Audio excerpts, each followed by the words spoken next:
I will be in attendance tonight. I feel it's really important that we hold space and be present for those voices, for those issues, for those fears, concerns, those hopes that our constituents and people have all over America. Because the State of the Union shouldn't just be about one man. This is not the state of Donald Trump.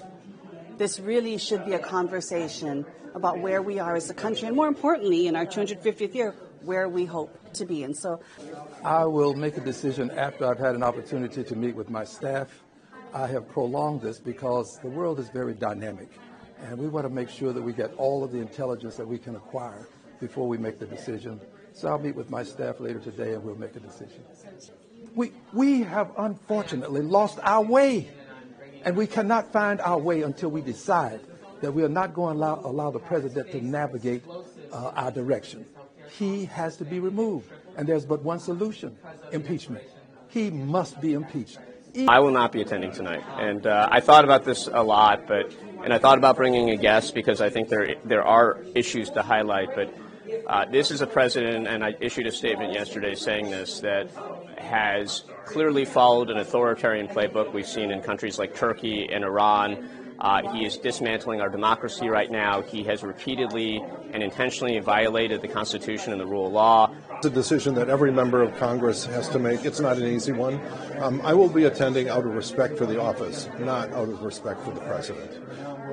I will not be in the chamber, and I made that decision several weeks ago. I've heard overwhelmingly from my constituents that they don't want me to attend. They're extremely concerned about the president's policies and how they're affecting their lives. People are struggling to get by, but the president doesn't recognize that because he's never struggled to put food on the table. He's never struggled to pay for housing. He's out of touch with real people and their needs. So I expect that Democrats will be talking about how we can drive down costs and really create a better future, one that we can be proud of.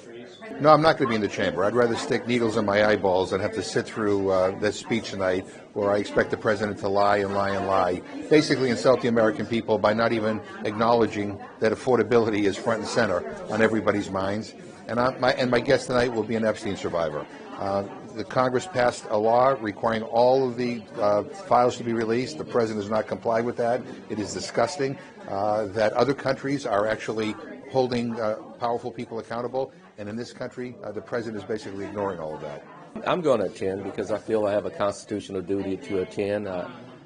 For those who choose not to, I mean, that's their choice, and I certainly don't have anything negative to say about folk who don't attend this State of the Union. And I think one of the reasons is because people are just tired of this terror, just running, shot over everything and everybody that he can run over, and I think that's one of the reasons why many of the Democrats have chosen not to participate in this State of the Union, but I am going to participate.